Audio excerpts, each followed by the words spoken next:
Hello, arty peoples, and welcome to another episode of Jerry's Live. My name is Emmy Klein, and I am your host this evening. And today I have a very fun, kind of different kind of show to show you guys.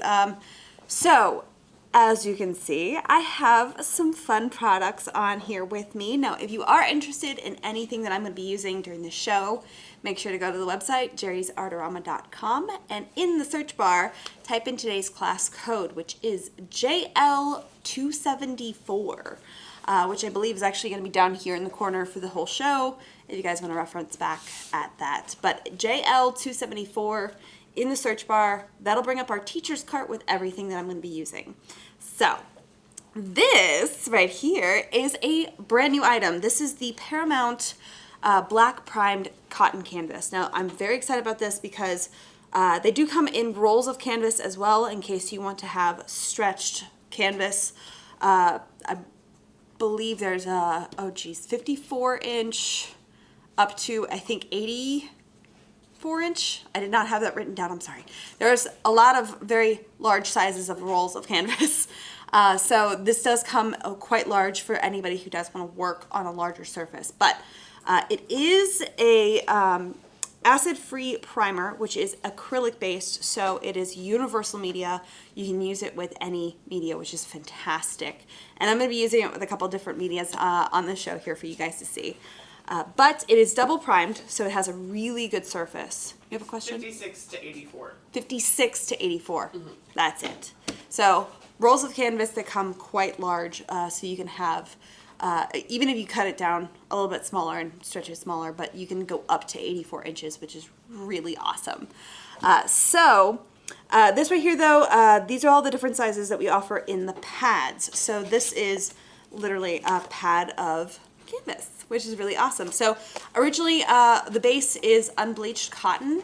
Now I believe the weight after primed is 10.62 ounces.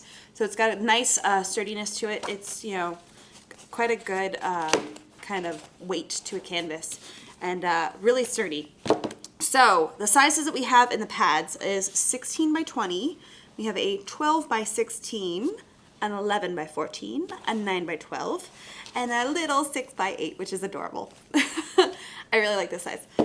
So those are the pads. We have the rolls, and I want to show you guys how to use this. So let me get this off the table here. Thank you, Christina. Appreciate it. Now, I wanted to show you a couple examples real quick with some things that I've already done. On the table here, I do have, and I take that back. I'm sorry, Christina, can I have a 6 by 8 real quick? I wanted to quickly show you guys how fast it is to do artwork on these things. Thank you. So this right here is I believe the 11 by 14. So it's just, you know, the cotton canvas. I didn't do anything to the surface. All I did was draw on it with pastels, which is super fun. So I actually have a couple of, these are the ones that I use, the Mungyo handmade soft pastels. You can use any pastels on them, including oil pastels, which is great. But it is so easy to get something to go down onto the surface. All you have to do is literally just straight onto the surface. There's no prep work that you have to do, which I love. But what's really, really cool about this being a pad, because it is a pastel, you do want to protect that surface, and you can varnish it. You can varnish this just like you would any other kind of cotton canvas or a pastel piece. I would suggest a spray varnish on the soft pastel because, you know, that tends to move on you. You know, it's not really set. It tends to move.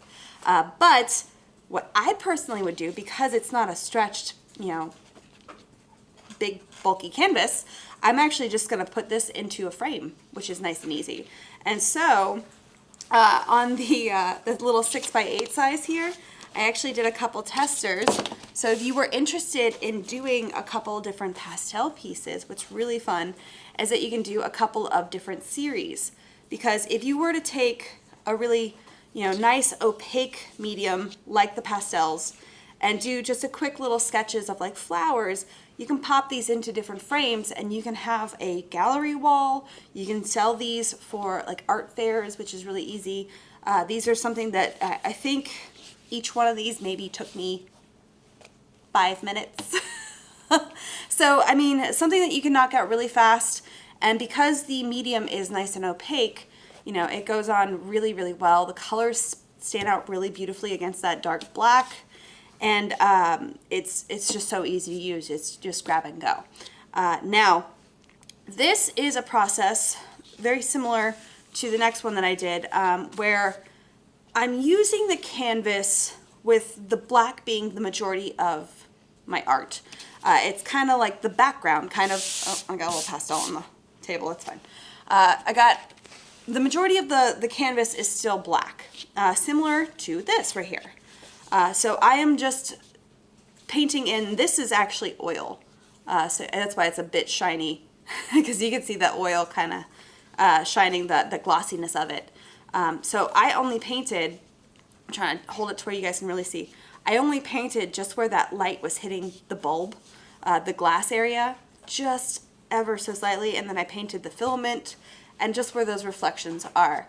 So this is using the black of the canvas as the majority of the artwork, whereas like this is something I've also seen a lot where you let the majority of the black be like your horizon line. I've seen that a lot as well. What I really, really love and what I wanted to show you guys kind of how to do today is how to use black in a painting where it's not the majority of your picture. And then you're going to kind of carve around little objects, which is really, really fun to do. And it's a very satisfying process. And I love painting this way. So this is my reference photo. It's just a picture. And it is kind of hard to see, I think, on camera here. This is not actually black, it's green. That's actually grass, which is hard to see with the reflections, I'm sorry. But if you are interested in using this photo as a reference, I do know my amazing moderators, Amanda and Frida, have the link to it because this is from, I believe, unsplash.com, which is a royalty-free website, so you guys can absolutely use this image in your own artwork. So, on this lovely piece of the black primed canvas, I have just a pencil sketch. And let me actually get these pastels out of the way. Yes, we have a question? Real quick as you get started, Yeah. How archival would this be? Absolutely archival. It is acid free and it is prepared to really stand the test of time. So you guys can actually use it for all archival media. Now, before I'm going to pop this kind of up off the screen because you guys don't need to see my blobs of paint. But I wanted to quickly show you what I was using. I am going to be using oils today.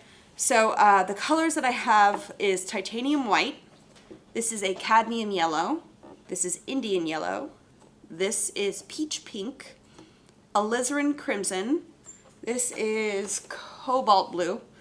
This is the ice blue, sap green, and warm gray. Now all of these are the Lucas 1862 oils, which is why they have that fun colors like the warm gray, the ice blue, and that peach pink. I love those colors so much, but those are the ones that I'm going to be using to create this image here. I just want to make sure that I can get everything kind of on camera for you guys to really see. But I have a lot of painting to do, and I wanted to show you guys how to really knock this out. So I am going to be using the Pro Stroke. This is a white bristle brush, or this is a white bristle brush. So it's got kind of that natural hair. It's a little bit stiffer. So now that my sketch is down and it's really basic, I'm going to grab a little bit of that ice blue. I'm going to try and make sure I keep my mixing on camera here. And I am going to carve out, so I have my reference photo right up here too, just off to the side, but I'm going to carve out my mountains, which is a very similar way that I've seen people kind of use the black canvas before, where you just kind of carve out your horizon line. Very similar process where you just kind of, it doesn't have to be very precise, you just kind of carving out shapes. Does it have to be exactly the same thing as the reference photo? No, it does not.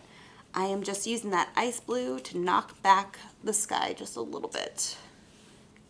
We have a question? We've got a few questions about what types of mediums can be used on this particular product. Yeah. Whether watercolors could be used or acrylic paints. So watercolors, no, because it's a water-based media and it's not really suited to this surface.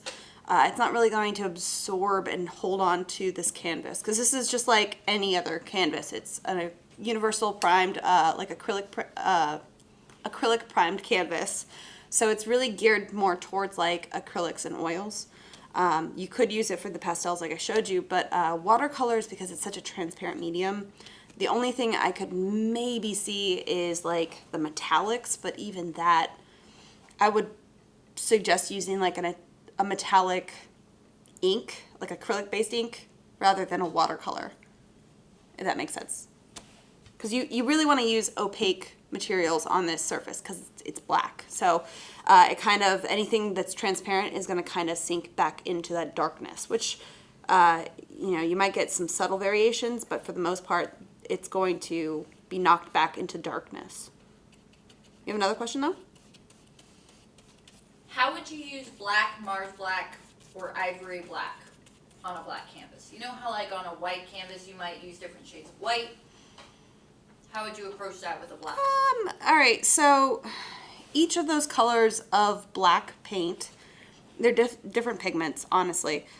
So I would use it just like I would use them on a white canvas. For the most part though, like in the technique that I'm about to show you, you don't need black paint because the surface is already black. So that's something that you just wouldn't need just because you utilize the surface, if that makes sense. Just kind of like if you were to, with watercolors, if you save your whites of the paper, same concept, but which is kind of what I'm doing here. So I am just going to very quickly knock that out. Now, the top of my sky, because it's a little bit foggy, I'm going to grab a little bit of that peach pink.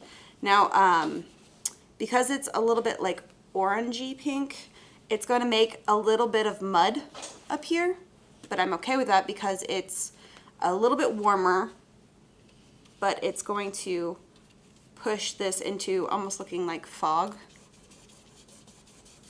And I am just kind of, I'm not really too worried about the edges either, because if I pop this into like a frame, that's most likely going to be covered. If you are worried about the edges, put this on like a painting surface or something. I'm not trying to paint my table. I will paint my table, I'm sure, just because that's going to probably happen, but that's why we have this table.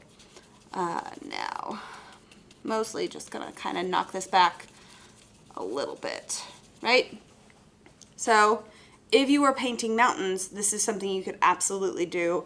If you did this with trees, that's a very satisfying thing to do as well. Now, I am going to grab a little bit of that alizarin crimson just to kind of warm up my sort of foggy area here just a little bit. Almost looks kind of like a sunset kind of moment.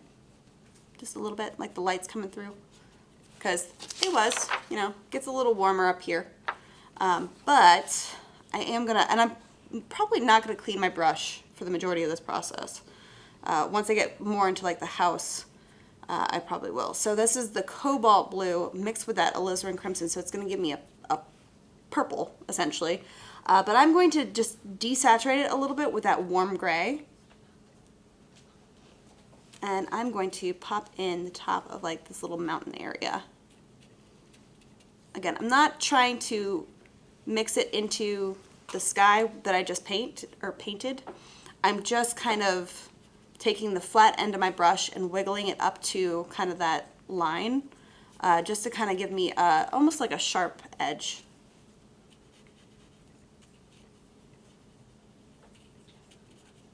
I'm just going to, just the top of this side with this purpley kind of color. So I think over here I'm going to get a little bit more blue. And I think that's getting a little bit dark, so I'm going to mix that ice blue in. And I'm not going to completely get rid of that purple, so I'm going to kind of keep that in there and mix just a little bit, right? So those are my two variations, right? So it's just a little bit lighter and a little bit more of that cobalt blue. But again, I am just getting the tops of that little mountain kind of range. And if I don't get absolutely every little speck of the black canvas, that's okay. It's not gonna hurt it. You have a question? While you're working on that, Yes. If you're using oils with these, with this canvas pad, would you suggest framing under glass?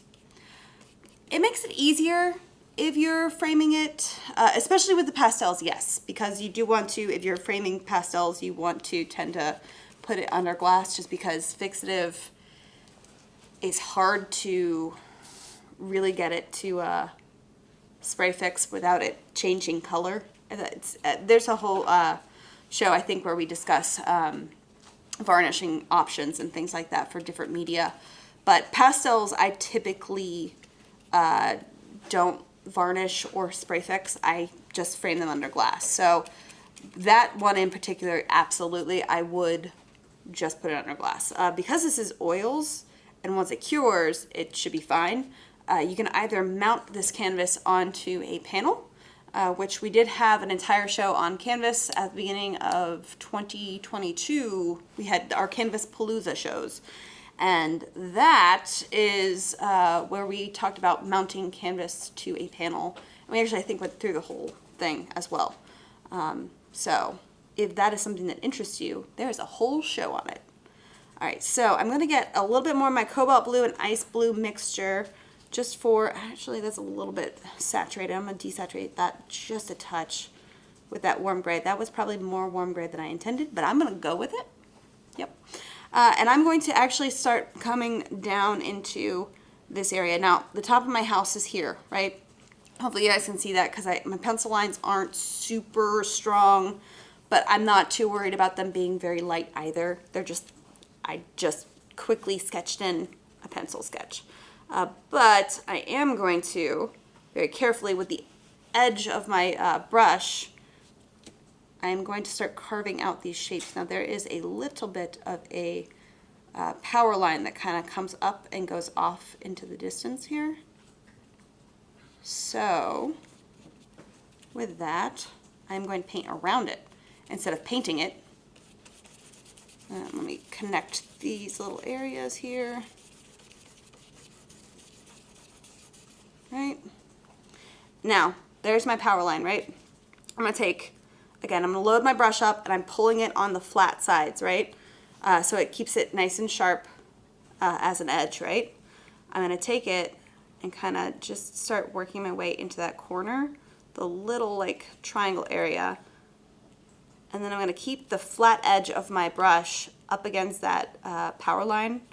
And I'm not going to paint all the way to the other side, but there you go.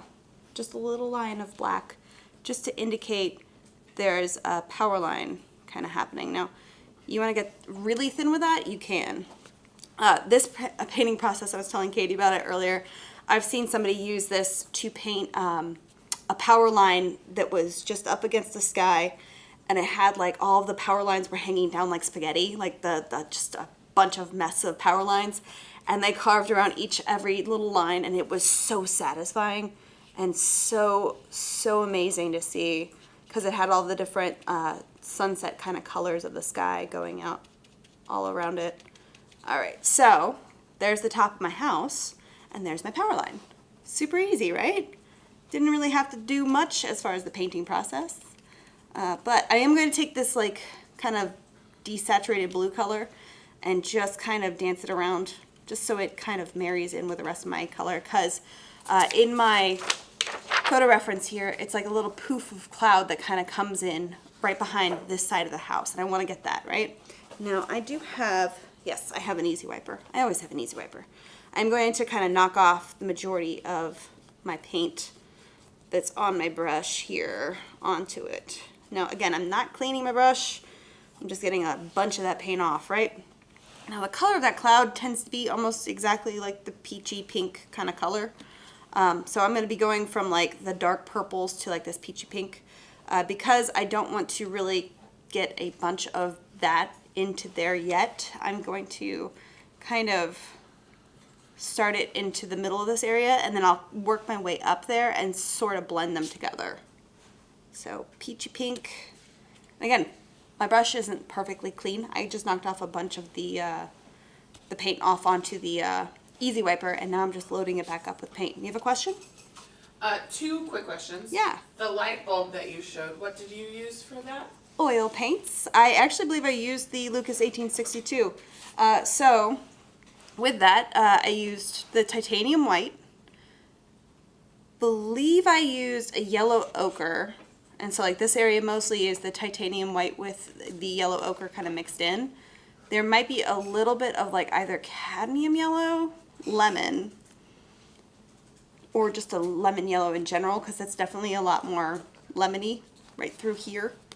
And then there's just a touch of burnt sienna. And that's all I used, is just a couple of the lighter colors. And what's really great is that I haven't actually varnished this yet, but once I varnish it, all of the blacks of this canvas is just going to deepen, and all of those lighter colors are just going to start shining just a little bit more. And you can absolutely varnish that just like you would any other oil painting. And then what did you use to sketch the house so that we can see it? Pencil. It's A mechanical pencil. That's it. Yeah, that's it. Because the graphite lines are almost like shiny, so just the angle that we have is Yeah. great right now. there just happens to be a light hitting it just perfectly, which I love. I was a little worried about that, and I almost sketched it in white chalk, like a white pastel, but yeah. it Could works. you use Posca markers on this? Oh yeah, absolutely, because it is a universal prime. Absolutely can take any kind of acrylic-based media. Posca marker tends to be a water-based media like acrylics, so it can absolutely go on there. And I mean, how satisfying would it be to have like flower sketches or something where that's your outline, and then you can do big chunks of color as your color. And like Frida's face is like, I need this now. I love it. But yeah, that's the really cool thing about using such a dark surface, is that the way that you have to think about your artwork shifts slightly, because it's not a white surface that you're adding color to. It's a dark surface. So you have to almost like carve these images and the shapes out of the darkness, which I love. So again, I am just using the edge of my brush just to kind of carve out the roof line just a little bit. Now I'm starting to get into where that purple's meeting it. And I think I'm going to actually mix in a little bit of the alizarin crimson into my peach pink, because peach pink tends to lean a little bit towards that like orangey kind of color. And that purple, once they meet, they probably going to make a little bit of mud. So if I incorporate a little bit more pink to it, pink and purple tend to work well. So it's going to work a little bit better. So just going to kind of pop that right in the middle. I'm not really worried about mixing yet. I'm just kind of blocking out these colors. Color blocking is a great way to phrase it. But now, right here, I have a little tiny chimney. Hopefully you guys can see that. Actually, if we go to that side camera, you guys may be able to see it a little bit better. Hopefully I don't have anything in the way. There we go. Yeah, so I have a little bit of a chimney right here, so I'm going to actually carve around that right now. And as I do that, Frida, do you have a question? Yeah, Greg was wondering if you were going to be using any gouache today. I assume that acrylic gouache would work fine on this, but traditional gouache maybe not so much. So here's the thing with gouache, especially like, and I just actually kind of painted over a little bit of area that I didn't want to paint, which is fine. I could, because this is oil, before I answer that question, because this is oil, if I were to take like a clean brush that had solvent on there, I could work my way back up into that and push those pigments back out, and then save that and get my drawing back to where it needs to be. But because this is just a little bit of a chimney, I'm not too worried about it. I'm just gonna pretend like I didn't have a little bump there. But gouache, especially like the Turner acryl gouache, that is an incredibly opaque paint. Now, I love opaque paints on black canvas because they just stand out so well. The issue being is that the Turner acryl gouache is not a very flexible paint. So because this is an incredibly flexible surface, I would say if you're going to paint on this with the Turner Acrylic Wash, you're going to need to mount it first onto, say, like a panel, like a wooden panel or like the Da Vinci Pro panels. If you mount this onto one of those panels, you're going to give it that rigidity that the Turner Acrylic Wash really, really needs. Now, had I thought about that, I would have had one prepared for you already, but that's okay. I did not think about that. But maybe that's a future show, which would be fun. But now that I'm getting kind of into the mixing stage, I'm not really too worried about mixing completely perfectly. I'm just trying to get the colors to look like they don't go from one to the other and stop with like this weird kind of black area in between.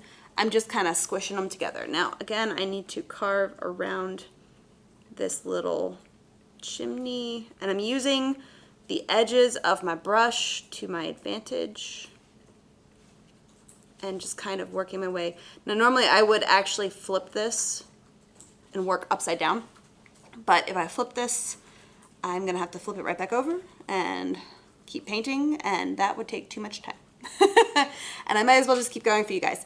So now that I have all of this kind of blocked out, I am going to take a little bit of that peach pink and kind of work it back up here into these clouds and not really mix it on the surface. I just want to pop that color in just so it kind of makes sense and it repeats in my painting. And right here on this line of the mountains, I want to break that horizon line. So I'm gonna actually take my peach pink and kind of pop it in just right here and make it look like the fog is kind of lifting back over that. If that makes any sense. I hope it does. But I want it soft, so I'm going to work on my edges and fluff them. Now if a little bit of that purple gets in, it's okay. No one's gonna know. It's a foggy mountain scene. It's all right.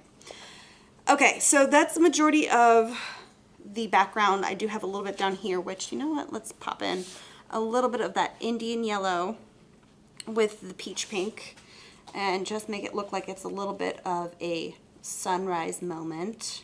I'm gonna warm it up, right? And especially because of the windows here, because they get so orange, I want to repeat that color somewhere in here, and I think this is a good way of doing that.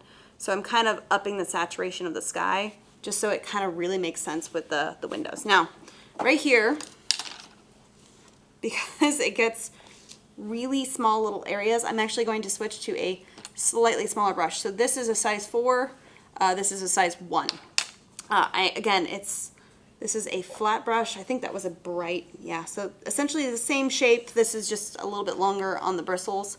But I'm going to switch to a smaller kind of brush, but with the same flat edges to where I can carve out this little nook where the roof comes down right here. It's little like triangular shape. But then it comes back down over here. And then I'm gonna move YouTube that loves back your up. background.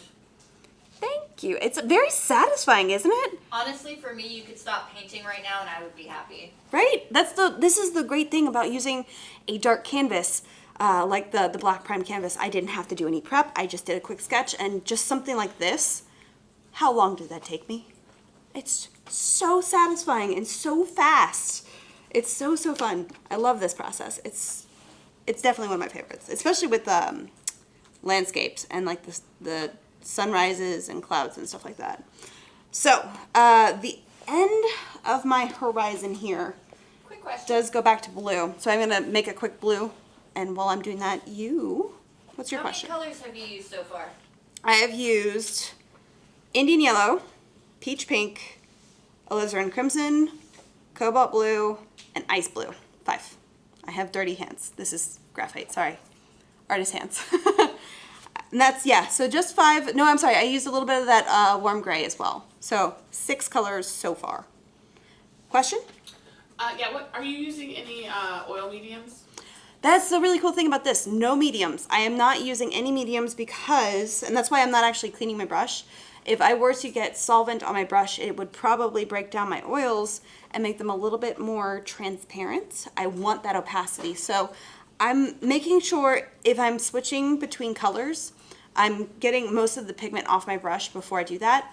The other really cool thing to do if you are trying to make sure that you don't incorporate any solvents or like additional oil into your paints and you don't want that transparency, keep one brush that's your cool brush, keep another brush that's your warm brush. So if you keep them separate, like if you keep all your yellows and your pinks and your reds on one brush and all your blues and greens and purples on another brush, you'll keep them from getting muddy. It's a really good way of keeping your colors from getting muddy, especially if you're a beginner as well. So that's something that I would suggest practicing anyway.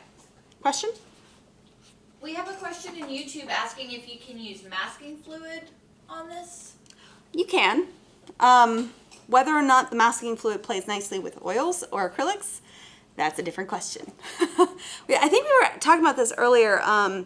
If you could mask off and use it with acrylics. That's something that I actually haven't done myself. Have you ever used masking fluid with acrylic paints?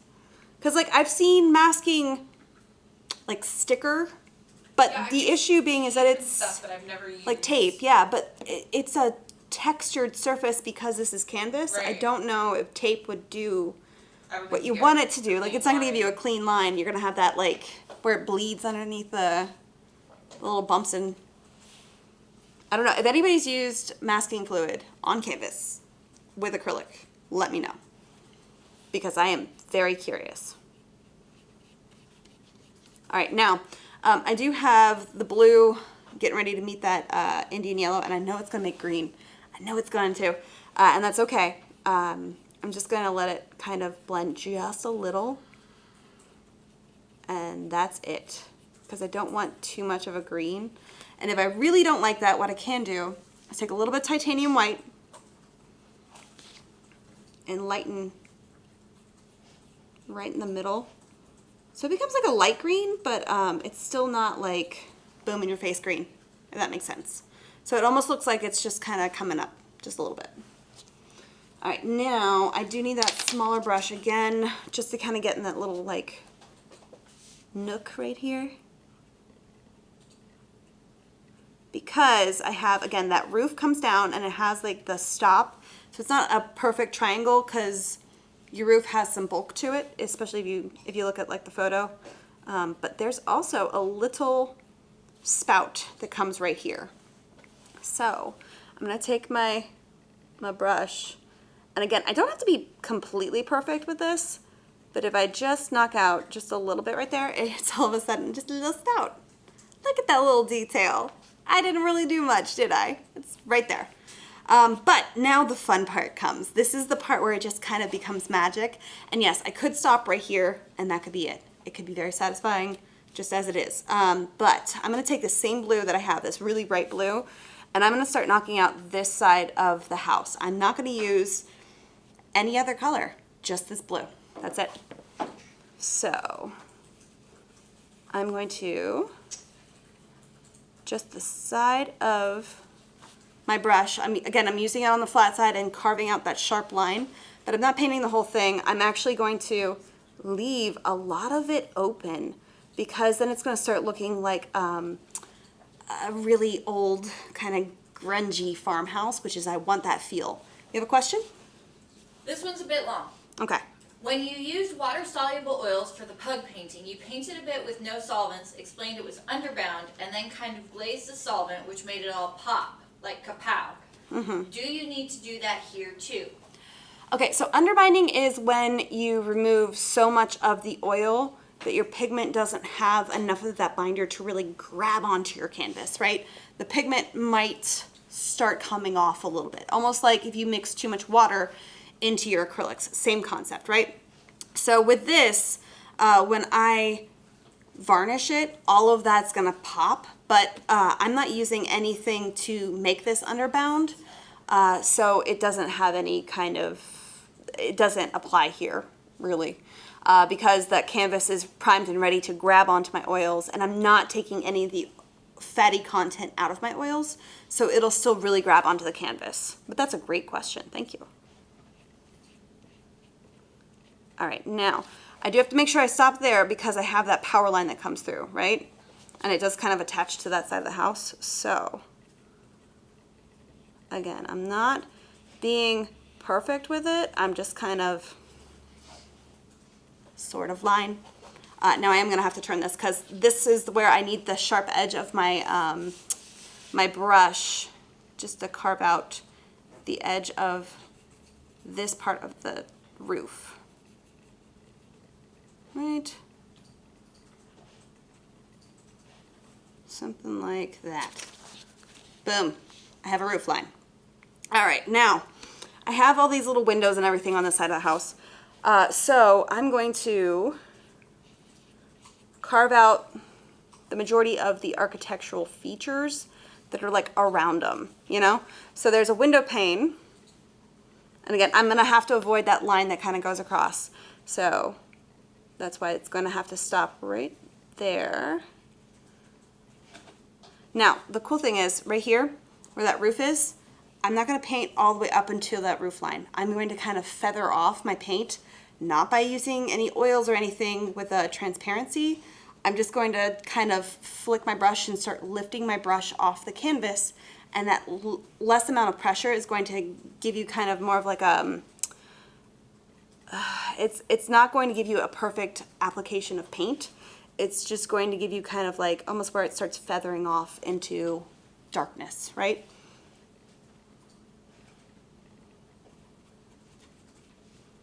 So it looks a bit like a shadow. I hope that's reading on camera. It's about to be a little bit clearer. All right, so there's the bottom of the window pane. And there you go. I have a window pane. Is it perfectly painted? No, it's not. This is an old rickety building. It can have, you know, panels falling out or falling off the side of it or whatever it may be. Doesn't have to be perfect. Plus, I don't want to draw straight lines. I'm not great at drawing straight lines, and that's okay. But I am great at avoiding that one line, right? So over here, I have the same thing.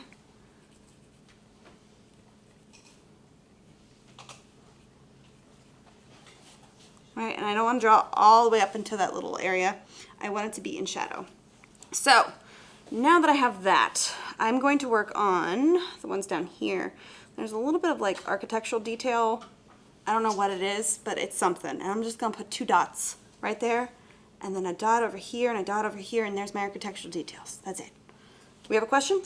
Yes. Why did you feel the need to keep the power line? Wouldn't it have been easier to leave it out or maybe paint it on afterwards? So here's the thing. With the way that I'm painting, yes, I could have painted it in afterwards, but because it's in oils, it's a lot easier if I just don't paint it, because then the black of that power line is going to match the blacks that I leave here later. And then it's actually a lot easier just to paint around it than have to go back and fix things. I hope that makes sense. But if you do not want to paint the power line, you don't have to put the power line in. We are artists. We can edit the videos or the photos that we use. So if I decide that I don't want this window here, I can get rid of it entirely. If I want to put a door right here, I can put a door here. Absolutely. Right? We have the power to change the anatomy of the house. If I want to put a little person here too, I can. Right. So, just again, the majority of just the little architectural details, right? Now there's a little bit of window pane details here. Now there's also a little bit of just the bottom edge of that window pane. If you don't put this in, it's also okay. Again, I'm not really painting perfectly. I'm just little lines here and there just to hint at what's happening. That got a little too thick. That's okay. Maybe it's broken. You have a question? Yes, in this application, how long would it take the oils to dry fully? So I'm not breaking them down with any kind of solvent. So I would say it's not a super thick application either. I would say touch dry, it'll be touch dry in about a week. Fully dry, I would say still give it about 3 months before you even varnish it. Now, there are the varnishes that would allow you to varnish it beforehand, like, what's the one? Gamvar? Is that the one? Yeah.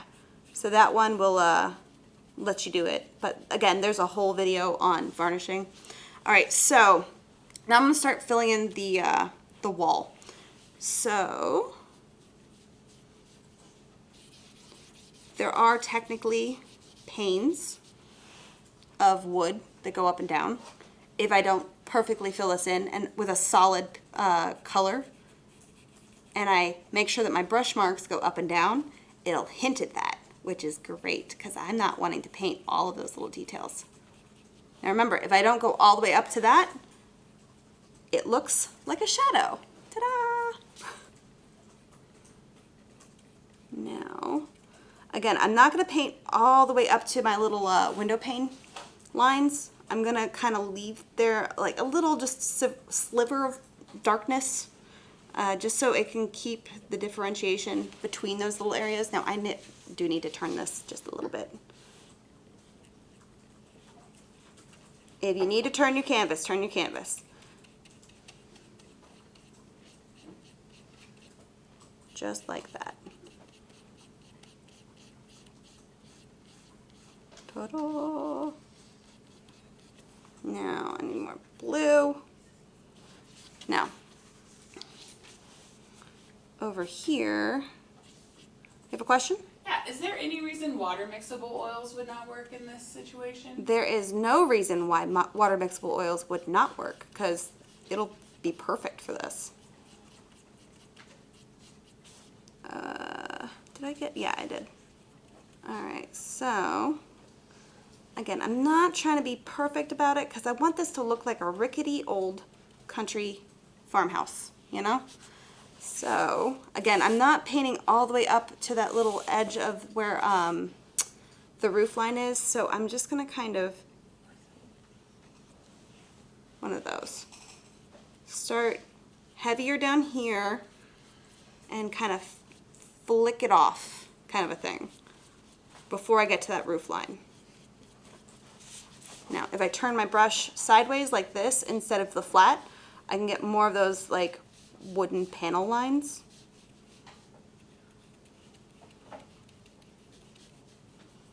But I think something kind of like that.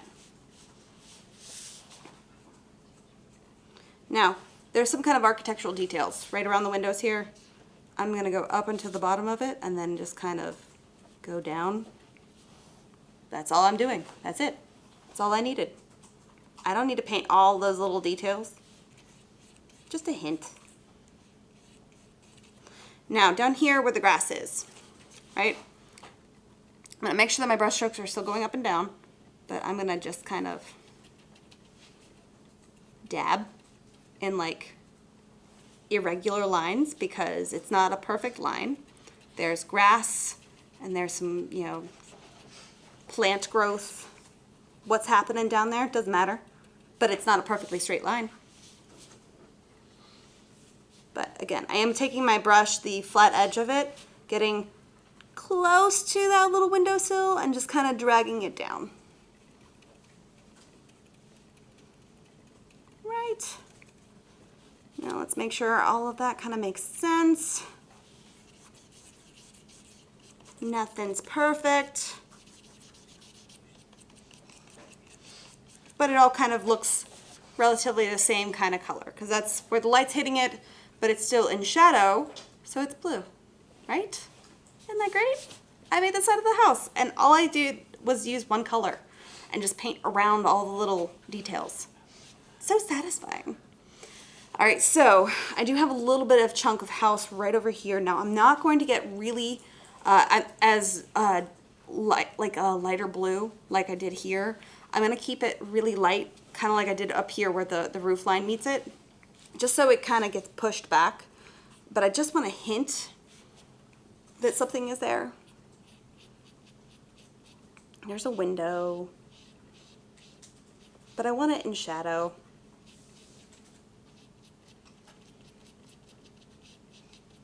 So it can be kind of pushed back just a little bit. That got a little bit more than I wanted it to. That's okay. But I am going to pull this line down just a little bit so that I can make sure that there is a definite change of plane where this gets pushed back because it's up higher. Now there's a little bit of a roof line here. Again, I'm just going to be real light with it. Boom. That's it. That's all I have to do. All right, so now we have to do this side of the house and then the grass, and we're done. How are we doing on time, by the way? Okay, so we gotta hurry it up. All right, so this side of the house, I'm gonna actually make it a little bit more purple, and I'm gonna make it lighter. Much, much lighter. The reason why I'm gonna keep it purple is because I'm gonna actually start touching in some of those kind of light areas where the orange kind of starts hitting it too. But again, it's this exact same kind of concept where I'm just gonna paint around the edges of things and, you know, maybe some architectural details. I'm just gonna dab. No details specific, just little blobs of paint, and that's all you need, just a suggestion. All right, so let me actually do the panes of this. It's not gonna be perfect. That's okay.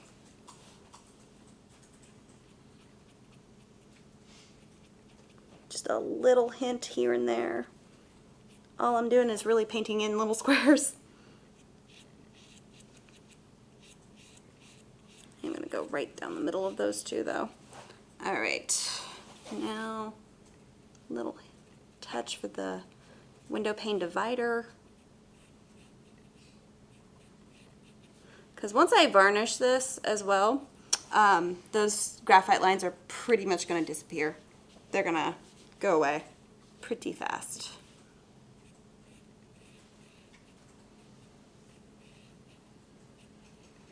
Right? Just a little hint. Then we have this side of the roof. Again, I'm not trying to paint perfectly everything in. I'm just a little bit here and there. Because the more crisp and the more kind of filled in I put it, or make that like the framework of the house, the more it's going to appear to be more of like a pristine house. And again, I want that like kind of degraded look.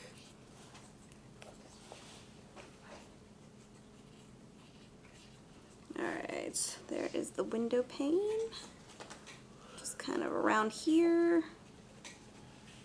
Now, once it starts getting up into this kind of area, it starts going into shadow, so I don't want to really hint at too much of it, but got a little heavy-handed there. It's all right. I want to kind of pop this down just a little bit further. All right, then there is side of that part of the wall, somewhere right there. And so this part of the roof here is casting a bit of a shadow. So I want to hint at that. I'm going to pop that in. And I would probably paint that in blue just to kind of bring in that side of the house. But just a little bit of the roof line there. Right. And again, I'm not going up into the top of that, just kind of around. There's another downspout right over here. So I'm going to paint around that. Again, not being perfect. So hopefully this looks incredibly easy, because it is. I hope you guys are really excited about this process, because it is so easy to do. Would mixed media work on this substrate? For example, could you use tissue paper to create texture while you do this? Ooh, that would be fun, yeah. I could absolutely see tissue paper being put down onto this surface. Now, with tissue paper, you might run into a transparency thing because once you start adhering it down onto the surface, it does tend to get a little transparent. I don't know if that's going to be an issue, you know, because the darkness of this canvas. That would be something that you could absolutely experiment with, which would be really fun. But I will say, if you are going to paint oils on top of tissue paper, you might want to make sure you glue down the tissue paper first.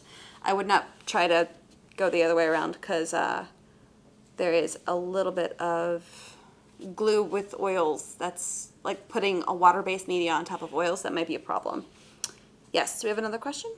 2. Okay. 1, could you revisit the underbinding technique? And then also, like, what is that again? Yeah. And then also, what was the varnish brand that you said you could use without waiting 3 months? The easier question to answer is the varnish. So that is Gamvar. Gamvar is the varnish that you can use on oil paints or on oil paintings that would allow you to varnish before it's officially like been 6 months to 2 years. Now, make sure that it's touch dry and follow the instructions on the Gamvar. There are instructions that you're going to need. But for the most part, yeah, it should be a good, easy thing to do. The underbinding, that is where, just like if you're mixing water into your acrylics to thin it down, if you mix too much, you are removing too much of the binder from your paints. That binder being, in oil paints, it's the oil. In acrylics, it's the acrylic polymer. And so when you do that, your pigments are kind of suspended into the medium. And when you start removing too much of it, you start losing that adhesion that you really, really need. So underbinding for oils is when you start removing too much of the oil content from your paint, and then the pigments don't have enough of that binder to really stick in. Because pigments on like a canvas like this, if you were to just put like dry pigments like the pastels, if I all of a sudden were to take this and dip it in water, I can completely erase that entire image.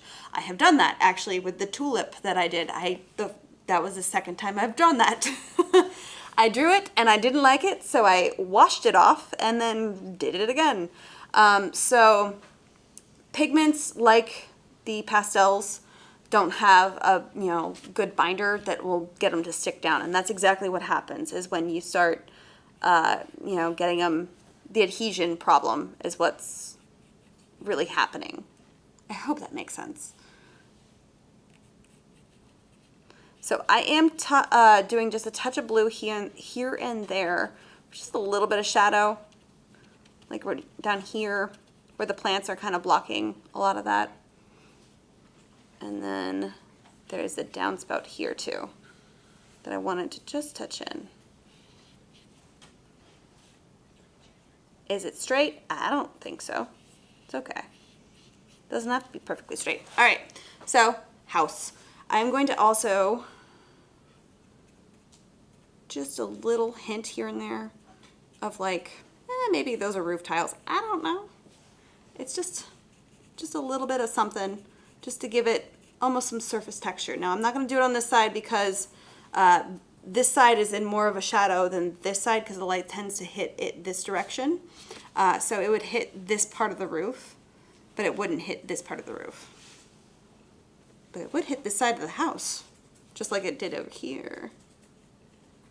So, just like I did over there, there's the top of my roof.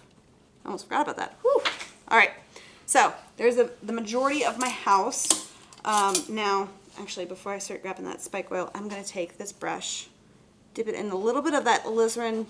I'm sorry, this is the Indian yellow with the peach pink, just to kind of lighten it up just a little bit. And start touching in a little bit of light here and there, right? Because that'll tie in with the windows that I'm about to put in. Just a little bit, just like the lights, just hitting it just a touch. Once you finish your painting, what mounting or framing technique would work the best for a single sheet from the canvas pad? I would personally, if I'm gonna mount this, first of all, I would have to make sure that it's 1000% dry. I would wait probably the 6 months before I even attempt to mount this. If I do mount it, I would put Yes Paste onto a Da Vinci birch panel and then stick this on, put weight on the top of it. That's why you need to make sure that it's fully dry. Put weight down on the top of it to where it's really stuck, kind of like really smushing it down into I almost said adhesion, down into the glue. Adhesive, that's the word I was looking for. So that is how I would kind of approach that. Now, if I had thought about it before I started painting this, I probably would have mounted this before I even started painting. All right, so now I have a little bit of that cadmium yellow and the Indian yellow, right? Oh, I forgot the little window pane here. That's okay. So now I'm going to pop in some light, because this is the last step before I do the grass, and then I'm done. This is also a really great way of making it look like lights are on in the house.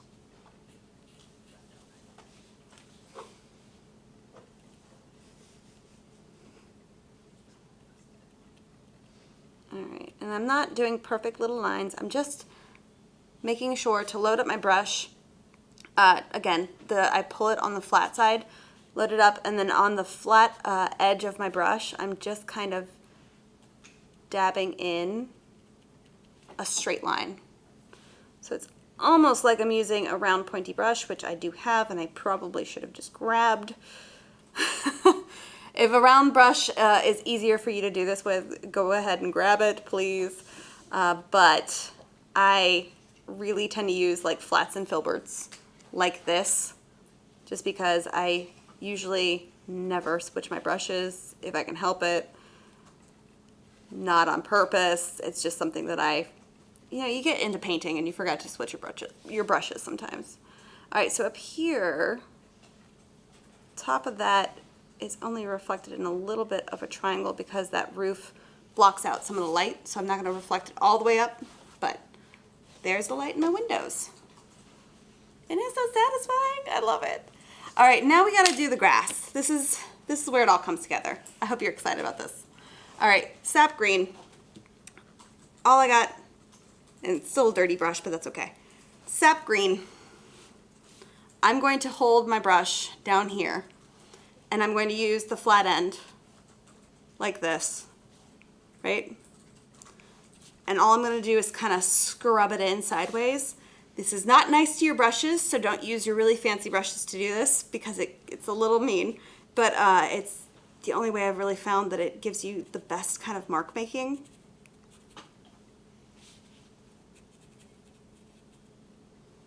And let me actually grab my reference photos here so I can really make sure I'm doing, because it's almost like a little hill that kind of goes up over here. And remember, the light's coming in from this direction, so it should hit a couple of these like little piles of grass almost. But there's like a little bit of a hill moment happening. Maybe it's coming down over here, right? And I'm going to use the majority of the darkness here in my canvas, and I'm going to leave it. Let me actually make sure I don't stick my hand in paint. There's a little bit of like a hill moment happening over here because it's all kind of going uphill. I want to make sure I don't get it on my house though. A little bit on that horizon line, just to indicate that is still grass, right? And then right up against that house, got little tufts of grass. And you can do this until you're satisfied. That's just a little bit here and there, right? There's your grass. Now, if you do want to add a little bit of light. Take sap green and my cadmium yellow.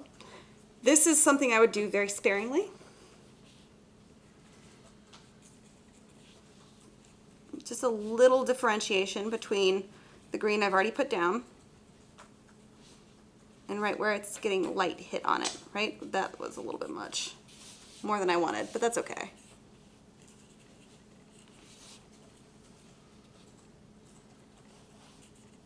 And I think it's done. What do you think? Very satisfied. Yay! And that is my entire painting. Am I right at 6:30? What? Look at me. It's almost like I planned it. Crazy. Now, did I paint every single little detail in this house? No. All I did was just hint at kind of where a little bit of the color is, and just use the darkness of my canvas as it is to just really almost carve out the shapes and save the darks as my shadows. So it's almost like when you're doing watercolor and you're saving the whites as your highlights, this is the opposite way, which is so fun to do. And yeah, if you wanted to paint in that one little power line, you can do that. Now, if you forget about it and you wanted to erase it, yeah, you can erase out too. But that's kind of the cool thing about this painting style, is that the more detailed you get, like little branches that grow with little flowers or leaves or anything, the more detailed you get just carving out these little shapes, the more visually interesting it is, and just it's so satisfying to do. We have a question?